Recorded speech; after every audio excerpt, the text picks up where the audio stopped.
Hello and welcome back to Eat Sofra. Today I'm going to be showing you how to make the perfect whole fried fish. So stay tuned for how I make this absolutely amazing recipe.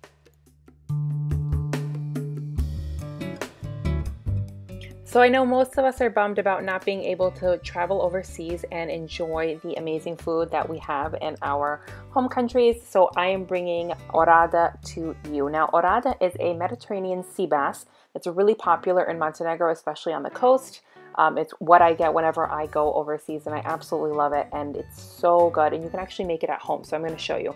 I have two cleaned, opened Orada fish, so the Mediterranean sea bass, and what I have here is some flour, I have some paprika, some vegeta, some garlic powder, onion powder, and some just regular pepper. Now we don't need to do too much because the fish itself is very flavorful, but just adding a little bit here and there is perfect. So what I'm gonna do is I'm gonna add all of that to the flour and then I'm gonna stir that. Once I mix everything together, I'm then going to take my fish and I'm going to place it inside that flour bowl. And what I'm going to do is I'm going to make sure that every single part of this fish is coated in that flour mixture. And then I'm going to take it, see right there I have that rack and that pan. I'm going to put it on top of that rack and I'm going to let this hang out for at least 15 minutes. What we want to do is we want to seal that flour to that skin, kind of making like a glue, like a sticky tacky part on top, and that's gonna give us a really perfect texture on top when we go to fry this. While the fish hangs out, we're gonna make the sauce that goes on top. I have some fresh parsley here, just like a handful, and then I have some lemon, some garlic, and I have lemon zest. Fair warning though, don't use the lemon zest. It comes out bitter when you do. I wanted to try it thinking it would turn out nice.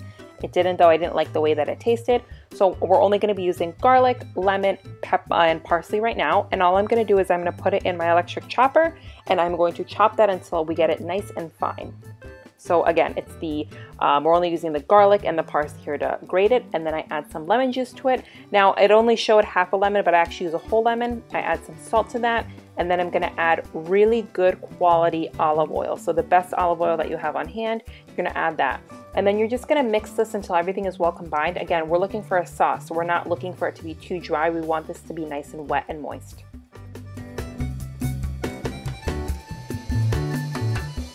So this is the consistency that I like. It's a perfect balance between the parsley and the garlic with the oil and lemon.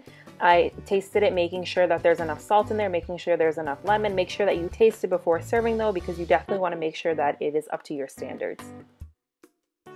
All right, so about 15 to 20 minutes later, you guys can see that that flour has like 85% absorbed into the skin. That's the best that you're gonna get it at, and that's exactly what we're looking for. So we're going to heat up some oil in a very large pan. Use the largest and widest that you have, and we are going to fry these up. Make sure that you have enough oil in there too so you can fry these fishies. I tried doing this once in my actual fryer. Didn't work out because my fryer is very square and it wasn't wide enough, so they kind of like curved up, the tail curved up. I don't like that. I want a nice even surface for my fish.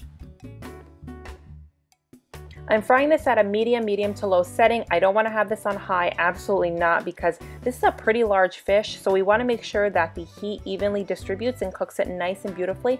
And you guys will see when I turn these over, it'll have a beautiful light brown, medium brown color. And what I'm doing here is I have the top to my pan and I'm just gonna tilt it.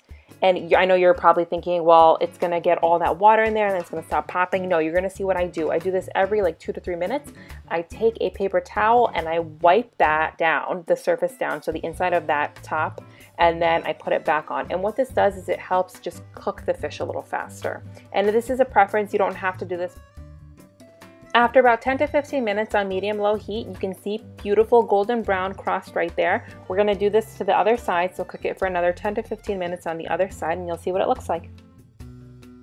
So after 10 to 15 minutes on the other side, both sides are now beautiful and golden brown. And what I'm gonna do now is I'm just gonna turn them over every couple minutes, just making sure that this is absolutely cooked through and it's gonna be very easy to work with and eat. So now what I'm gonna do, this is in total like 20-25 minutes. I'm gonna take them out and I'm gonna put them onto paper towels just for like 2 to 3 minutes, just for the paper towels to absorb any excess oil.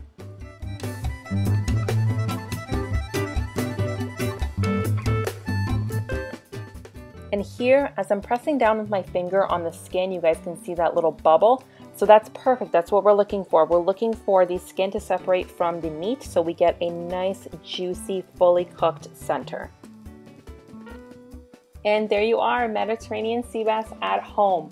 Comment down below and let me know what kind of fish you guys love to make at home. I don't know, for some reason Mediterranean sea bass just brings back so many memories of living in Montenegro, and I absolutely love it.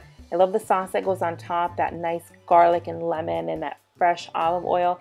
Absolutely amazing. And you guys can see here it's fully cooked. I'm just tearing at it with my hands because it's just so easy to work with. It's absolutely amazing. I know you guys will enjoy this recipe as much as I do. Thank you so much for watching. If you haven't already, please be sure to subscribe to my channel, add me on Instagram, and I will see you guys next time.